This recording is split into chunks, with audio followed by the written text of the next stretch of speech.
समझ आ गया आप लोगों के पीछे वाला टॉपिक पूरा। जी। जी सर। एक सवाल दूं मैं आपको।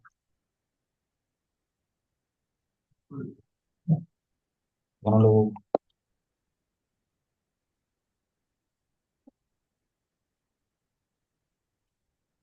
बोलिए, हाँ ना बोलिए। जी सर बिल्कुल। अरे हाँ, करेंगे। कॉपी वॉपी है? यस।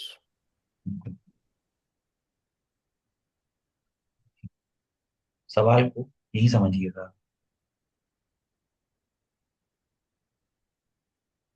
आपके पास हीलियम लिथियम, मान लो लिथियम का एटम है। लिथियम ना लिख के मैं लिखता हूँ यहाँ पे 3 पॉजिटिव, तो ये लिथियम होगा। इसमें ऐसे करके इसके शेल्स है। तो हम बात कर रहे हैं कि एक इलेक्ट्रॉन है, उसकी n1 की वैल्यू थी 2, और वो निकल कर चला गया थर्ड में।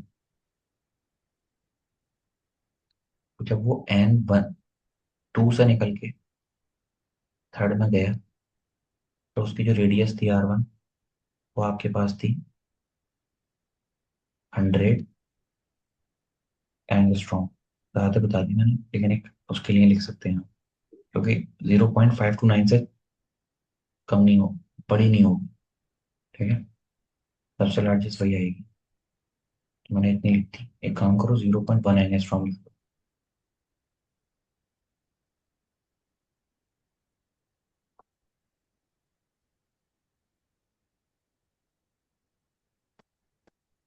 0.1 एंगस्ट्रॉम।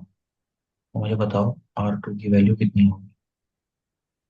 ठीक है, बता देंगे? बताइए विद इन 2 मिनट।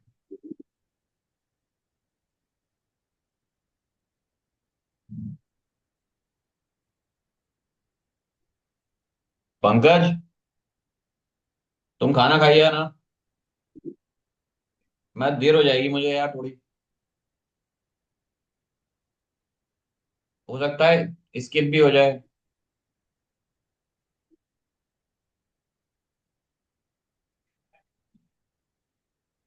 अरे दोपहर में यार वो उठा तो के ले गया इसमें मुझे।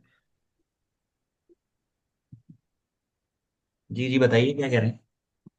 इसमें E² by 4 pi epsilon not mv² use होगा।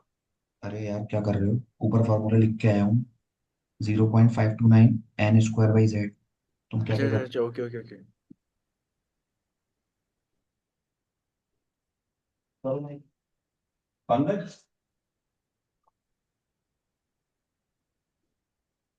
सीधे नजर आती है हमारा।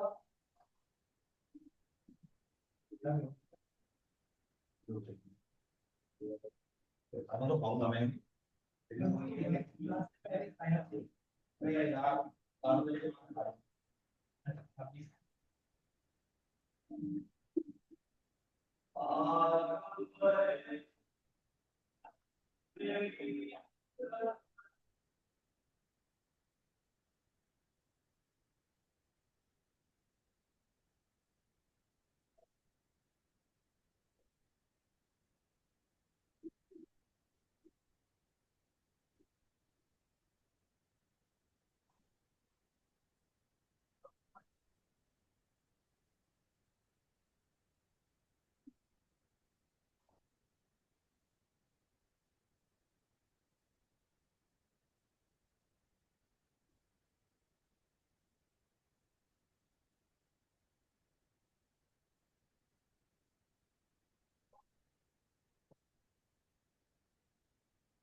आ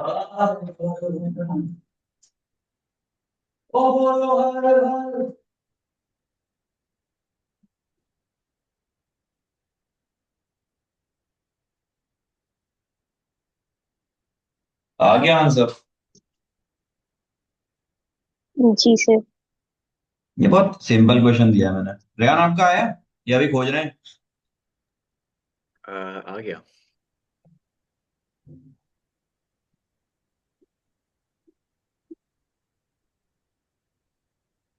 सॉल्व कराऊं आगे बढ़ूं? आगे बढ़ जाइए। आंसर बता दो पहले, पता लगा मैं आगे बढ़ गया। मंतशा सर आंसर बता। 3.15 एंगस्ट्रॉम।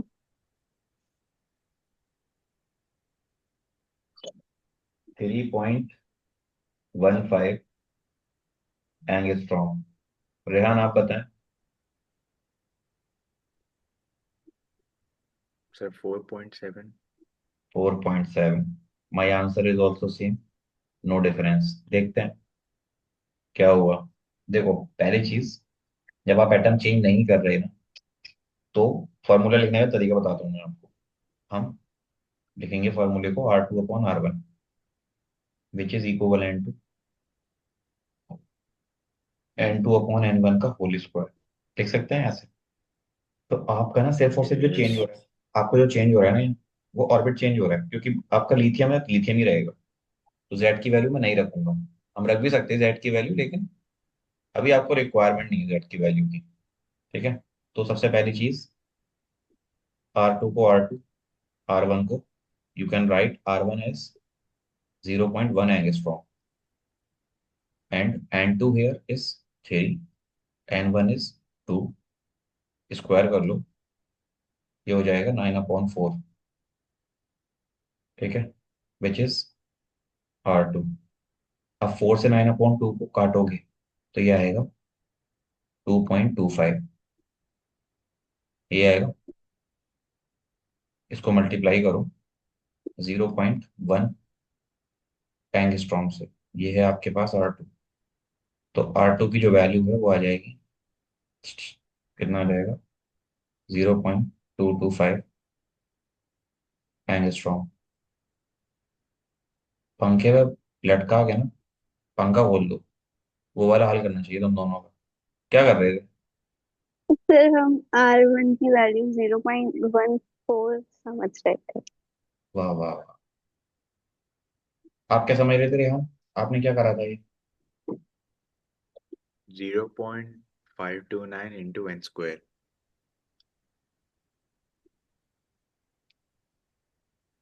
तो यार करना क्या चाह रहे हो, मेरे को यही समझ नहीं आ रहा। अभी समझ आ गया सवाल क्या कह रहा था और हम क्या कर रहे थे? जी।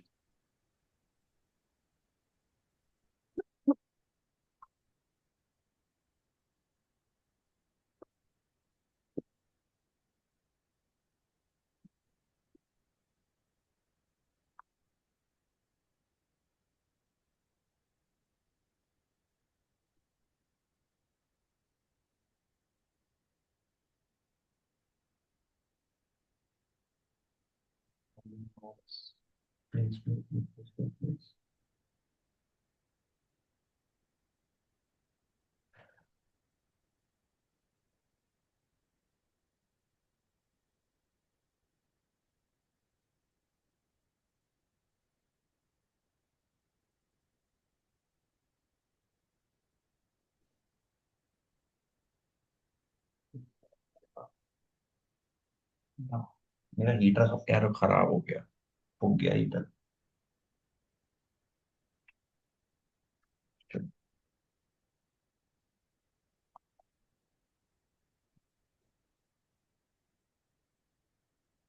न्यू हेडिंग डालिएगा, velocity of electron in an stationary orbit.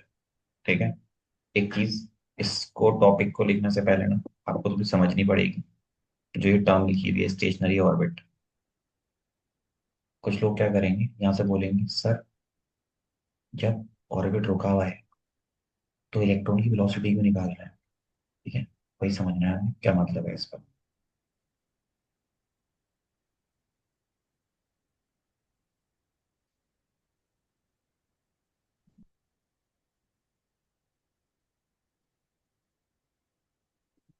velocity of electron in an in a stationary orbit.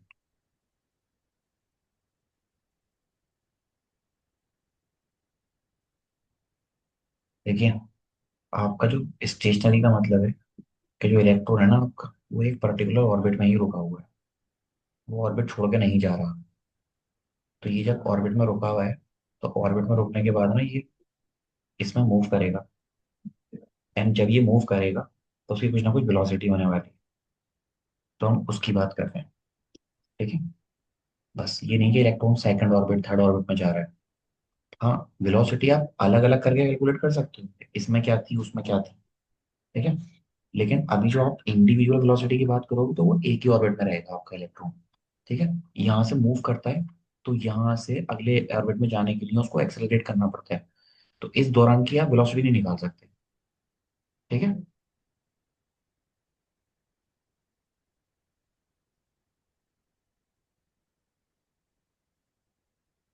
हाँ ना, बोला करो यार। सर एक बार और समझा दें। Okay, putting a value r in this equation, अपने r की वैल्यू निकालना है, उसको इस इक्वेशन में रख दो। निखिल। हाँ निखिल, डिनर यार पढ़ा रहा था मैं तुम खाया ना, तो देर हो जाएगी मुझे।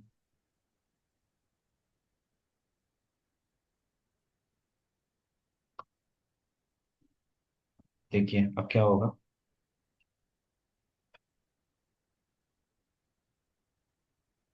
चिपक में जाता है यार। देखो मैं एक बार फिर से बता देता हूँ। आपका इलेक्ट्रॉन अनस्टेबिलिटी की वजह से या बाहर से एनर्जी आने की वजह से इस शेल से इस शेल में चला जाता है कई बार। तो उसकी जो यहाँ वेलोसिटी होगी वो v1, यहाँ जो वेलोसिटी होगी v2। तो हम वेलोसिटी जो निकालते हैं वो निकालते हैं जब इलेक्ट्रॉन इस ऑर्बिट में मूव कर रहा होता है। ठीक है, v2 अगर होगी तो सिर्फ इस ऑर्बिट के लिए होगी, क्योंकि इधर से इधर जा रहे हैं ना। तो यहाँ से यहाँ जाने के लिए एक्सेलरेट करता है क्योंकि वेलोसिटी चेंज होती है इसकी। तो हम उसकी बात नहीं करेंगे, हम बात किसकी करेंगे कि इलेक्ट्रॉन एक ही ऑर्बिट में किस वेलोसिटी से घूम रहा है। तो वो स्टेशनरी ऑर्बिट है आपका ये, इसमें आप वेलोसिटी कैलकुलेट करने जा रहे हो। ठीक है, जी सर। जी।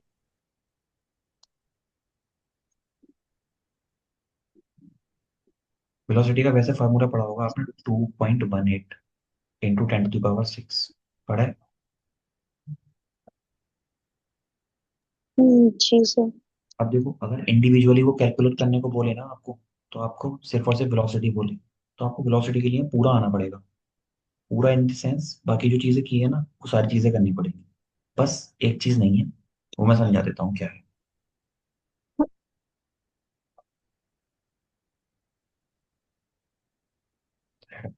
ठीक है, देखो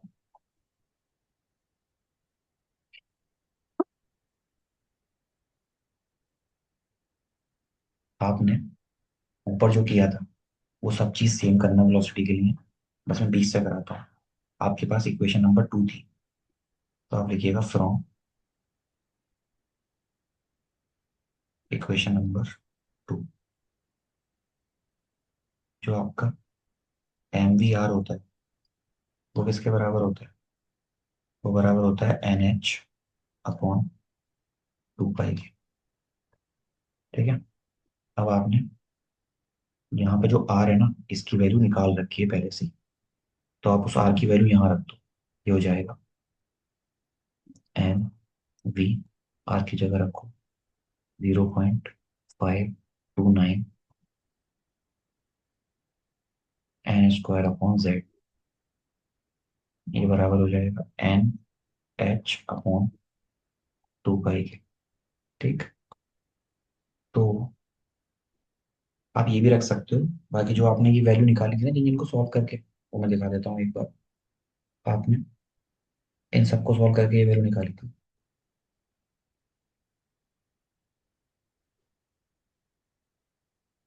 इस चीज को। H square 4 pi square E square upon M. तो आप ये भी रख सकते हो, ठीक है। तो मैं ये रख देता हूँ डायरेक्ट, ये वाली ले जाकर, H square upon 4 pi square E square upon M K. ठीक है, बताना मुझे, थोड़ा भूल सकता हूँ मैं ये। आप ऐसे भी रख सकते हो, और आप रख सकते हो M V H square upon 4 pi square M के। और भी कुछ था?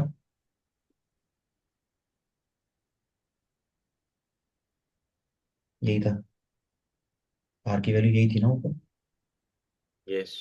उसके साथ एन स्क्वायर अपॉन जेड भी था। अब ना एक चीज देखो आप यहाँ पर, जो आपके नोट करने की है, वो है ये मास।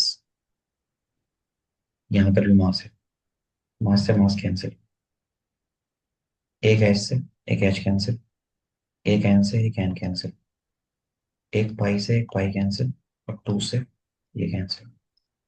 तो आपका जो वी है, या जो बचेगा वो लिख लो, एन एच अपॉन 2 पाई के जेड, ठीक है, is equals to 1।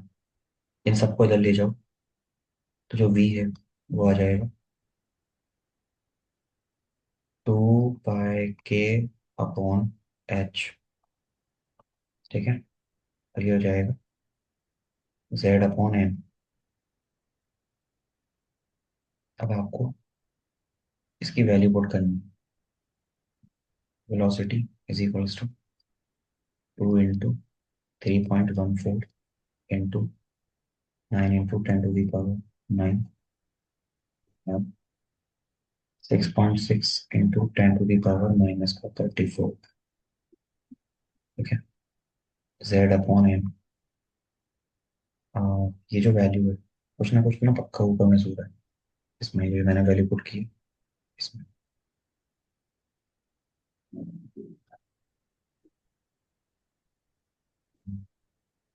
E square भी है इसके साथ साथ, ठीक है। तो यहाँ पर आप जो रख रहे हो उसमें ई स्क्वायर भी डालो, तो ये ई स्क्वायर इधर आ जाएगा, ऊपर ई स्क्वायर आएगा साथ में, और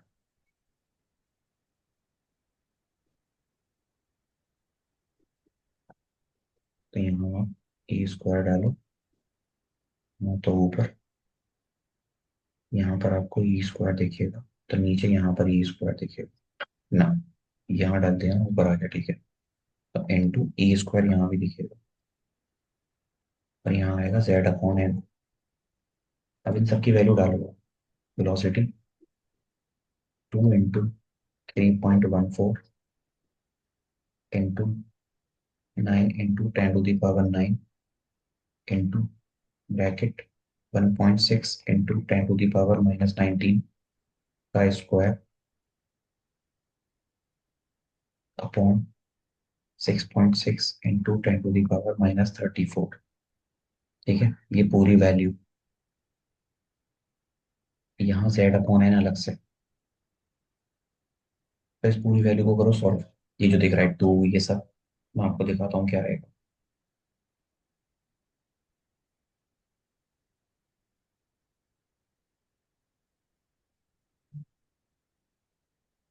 velocity of an stationary orbit. आप ना मेरे पीछे इसको कैलकुलेट करके देखना, ये नहीं कि आप रट्टा मान लो इसका, ठीक है। जी सर। ओके। ये होती है, सॉल्व करने के बाद आएगी, velocity is equals to 2.18 into 10 to the power 6 Z upon N, ठीक है। अब ये फॉर्मूला आपने क्लास 11 में डायरेक्ट पढ़ा होगा, ये आपका आंसर हो गया। अब ये आंसर जो है ना, इसका ना बहुत बड़ा सिग्निफिकेंस और मीनिंग है, लाइक जैसे हमने ऊपर किया था, उसको समझो। इस चीज से आपको दिख रहा है कि जो वेलोसिटी है ना आपकी, it is directly proportional to the Z, and velocity is inversely proportional to the 1/n। मतलब ये है कि जैसे जैसे आपका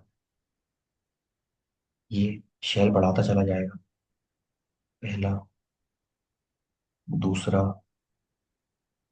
तीसरा, ठीक है, नंबर ऑफ, देखो ये इक्वेशन पहला conclusion, this is your second conclusion, as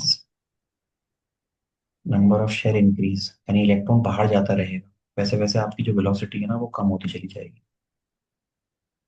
second thing, इन दोनों की अगर मैं बात करूं तो बड़े इलेक्ट्रॉन की वेलोसिटी अगर निकालोगे ना आप, अगर दो अलग अलग ले लिया आपने, हीलियम ले लिया और हाइड्रोजन ले लिया, तो हाइड्रोजन की वेलोसिटी, क्योंकि हाइड्रोजन का जेड वन है, तो उसकी वेलोसिटी 2.18 समथिंग आएगी। हीलियम की अगर बात करूंगा फर्स्ट शेल के लिए, तो हीलियम के लिए जेड की वैल्यू है 2, तो वो आएगी वेलोसिटी इसका डबल यानी कि 4.36, ठीक है, फर्स्ट ऑर्बिट में, तो इसकी वेलोसिटी ज्यादा आएगी। हीलियम के अंदर जो इलेक्ट्रॉन है ज्यादा स्पीड से रिवॉल्व करेंगे as compare to hydrogen in first orbit. ठीक है, ये कंक्लूजन समझ आया आपके, ये फॉर्मूला समझ आया? जी जी सर। सर। ठीक है, अब देखो इसका डेरिवेशन आया तो यहाँ से मत करने बैठ जाना जहाँ से मैंने किया है। आपको पहले इस नतीजे तक पहुंचना जरूर पड़ेगा, यहाँ तक नहीं पहुंचे ना तो मैं आपको बता देता हूँ कि आपको उसको रिपीट करना है पीछे से, सॉल्यूशन से पहले। रिपीट कैसे करोगे? वही F C is equals to F E का फार्मूला लेकर, ठीक है, वहां से आपका एन स्क्वायर अपॉन जेड की फॉर्म में कन्वर्ट हो जाएगा जब आप इसको रिप्लेस करोगे। तो वो सारी चीज वेलोसिटी के लिए करना, अगर वेलोसिटी के लिए इंडिविजुअली आए तो, ठीक है। जी जी सर। सर।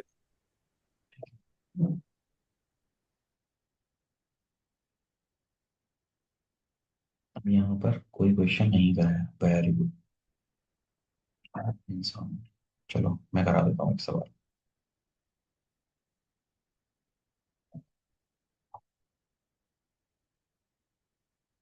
एग्जाम्पल लो,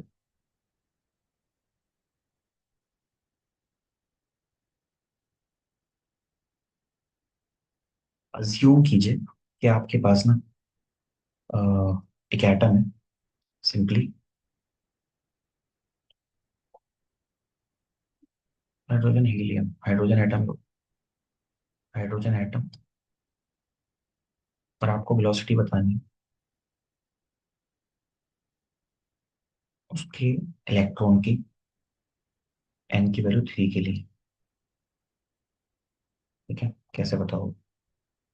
सबसे पहले फॉर्मूला लिखो, velocity is equals to 2.18 into 10 to the power 6 Z upon N, ठीक है, रख दो value, 2.18 into 10 to the power 6, hydrogen के लिए जेड की वैल्यू 1, एन कितना दे रखा है 3, थर्ड ऑर्बिट में जब ये होगा तब क्या होगा, तो वेलोसिटी हो जाएगी 2.18 into 10 to the power 6 divided by 3,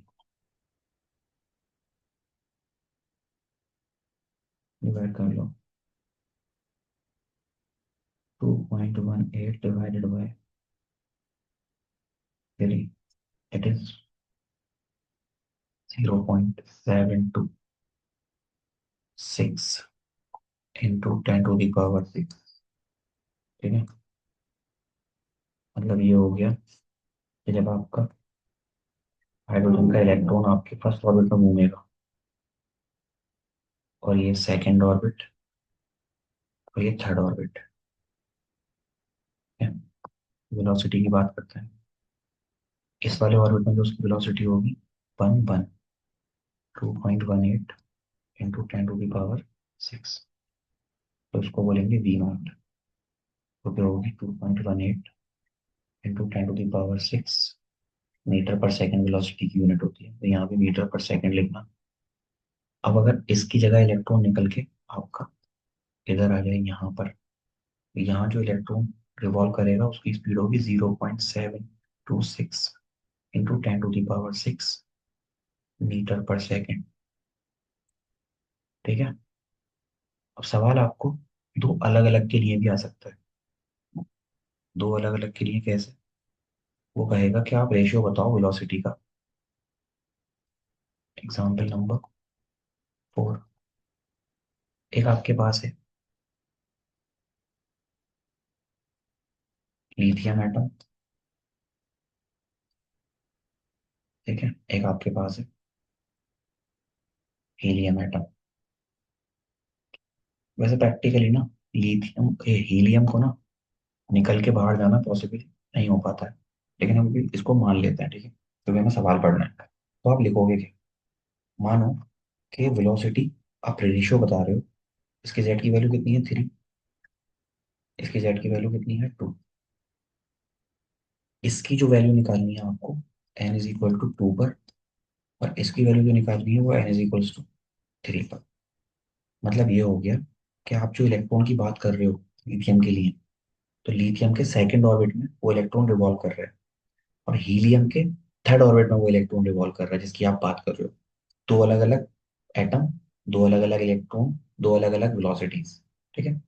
formula क्या कहता है? फॉर्मूला बोलता है v इज इक्वल्स टू होता है 2.18 into 10 to the power 6 Z upon N. ये याद रखना, जेड अपॉन एन किस में है, एन स्क्वायर अपॉन जेड किस में है, यही कंफ्यूजन होती है, यही फॉर्मूला भूल जाओगे। तो ये आपका वेलोसिटी आ गया। अब देखो इसको यूज करो, आपको लिथियम की वेलोसिटी का रेशो निकालना है, तो लिथियम को मान लो VL। तो ये प्रोपोर्शनल होगा आपका ZLi अपॉन NLi। ऐसे ही आप वेलोसिटी निकालेंगे हीलियम की, तो वो प्रोपोर्शनल होगी Z helium upon N helium. This is equation number 1, this is equation number 2। When you are combining these two equation means V helium upon V lithium, ऐसा लिखना। ये बराबर हो जाएगी Z helium upon N helium upon Z lithium upon N lithium। इसको इधर और इसको ऊपर ले जाओ, तो ये बन जाएगा आपका Z helium upon Z lithium। अब ये ऊपर चला जाएगा, तो ये बन जाएंगे आपके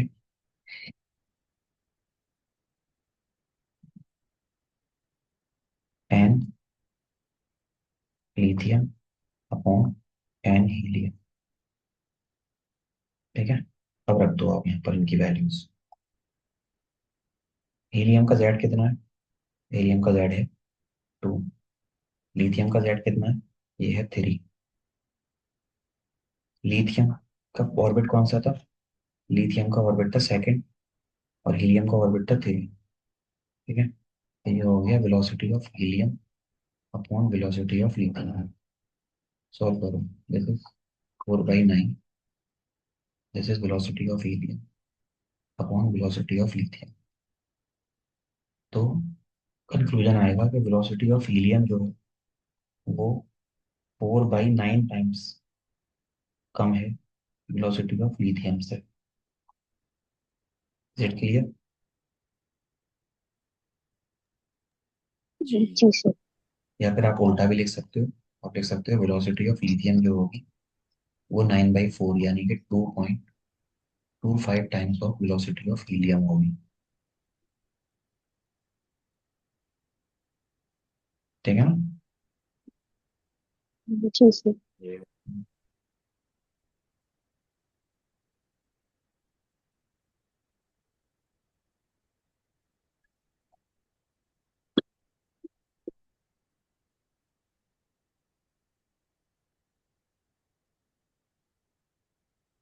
देखो इन फॉर्मूले में मैं क्या आपको क्वेश्चन भेज सकता हूँ करने के लिए, जो मैंने आपको कराए अभी तक? जी आप भेज सकते हैं। वरना सिर्फ तो उन्हें कब करेंगे फिर आप? कल क्लास से पहले। पक्का? कितने क्वेश्चन हैं? देखूंगा 10-12 तो भेजूंगा ही। हाँ तो कर लूंगा जी।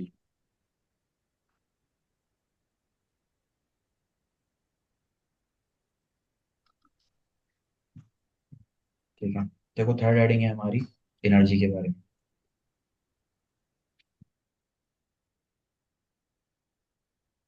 Energy of electron in an stationary orbit, इसको कैसे कैलकुलेट करोगे आप? ठीक है। देखो सब चीज अपनी जगह ठीक है, लेकिन यहाँ पे कुछ चीजें आपकी अप्लाई नहीं होंगी।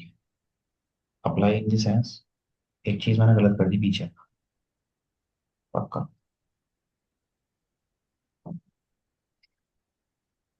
जब मैंने डेरिवेशन किया तो यहाँ के था, के था, ठीक है।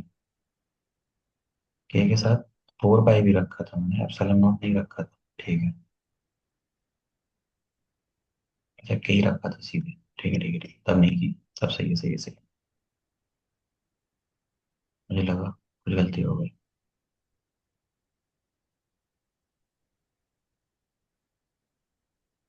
Energy of electron in an stationary orbit, ये लिख लीजिए पहले हेडिंग।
स्टेशनरी ऑर्बिट, देखो यहाँ क्या पढ़ रहे हैं।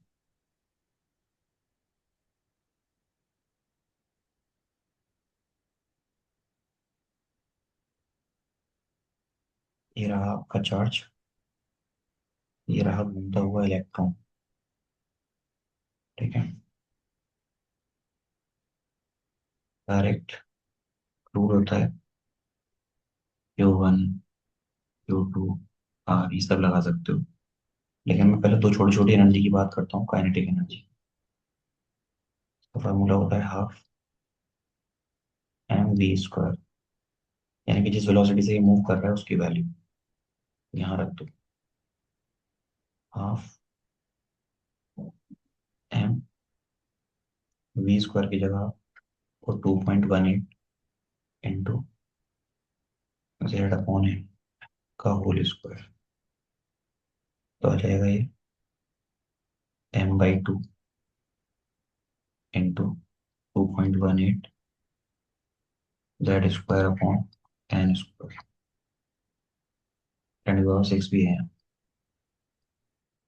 यहाँ पूरा लिखना, 2.18 इंटू 10⁻⁶ का होल स्क्वायर, ठीक है। तो जो काइनेटिक एनर्जी है, मास कितना है, 9.1 into 10⁻⁻31 upon 2 into 2.18 into 2.18 into 10⁻12 Z² upon n²,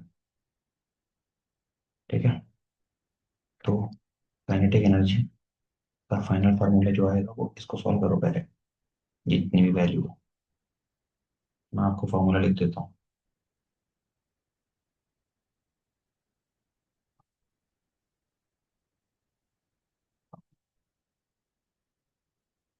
खाइए है पंकज, क्या बना है?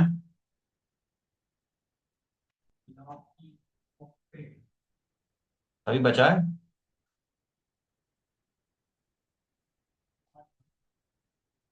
लौकी के कोफ्ते कौन खाता है? अब देखो जब आप इनको सॉल्व करोगे ना, यार इसमें दिक्कत है।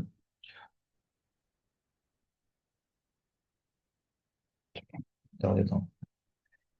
अब आप इसको सॉल्व करोगे पूरे को, सॉल्व भी कर लेता हूँ एक बार, थोड़ा सही रहेगा।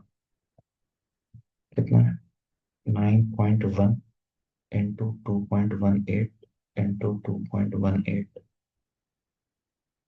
यानी बस टू इतना डिवाइडेड बाई 2, ठीक है, 21। और कुछ भी होना चाहिए क्या? मास है 21 पॉइंट समथिंग आ रहा है, आना 13.6 चाहिए।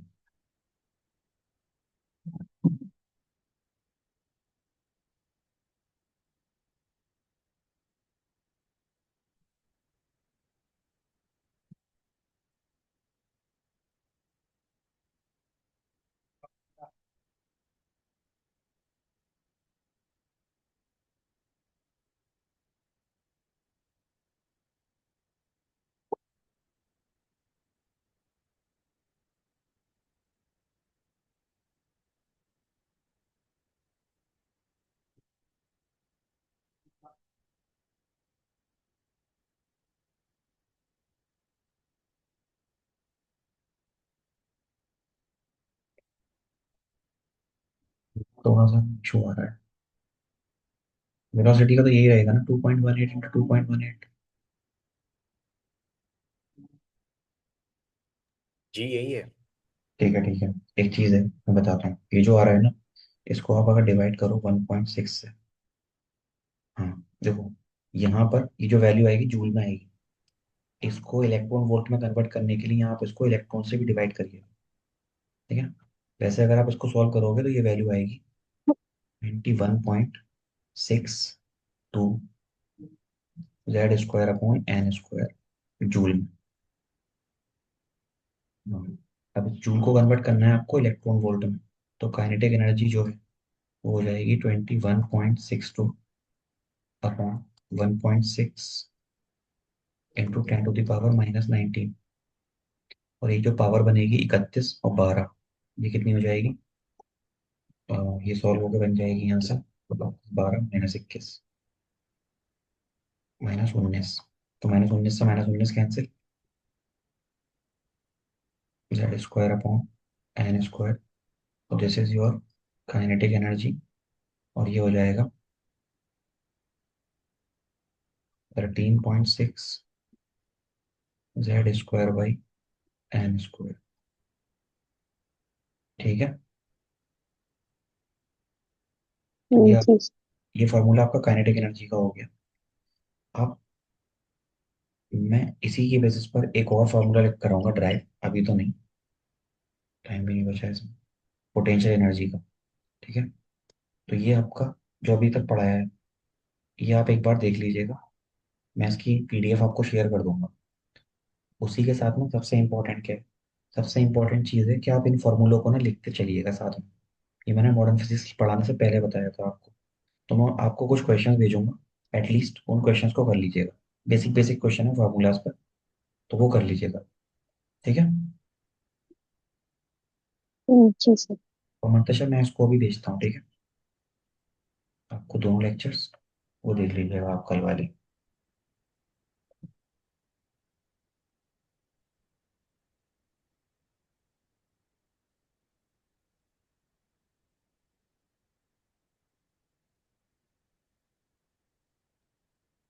सर क्या मैं लीव कर सकता हूँ?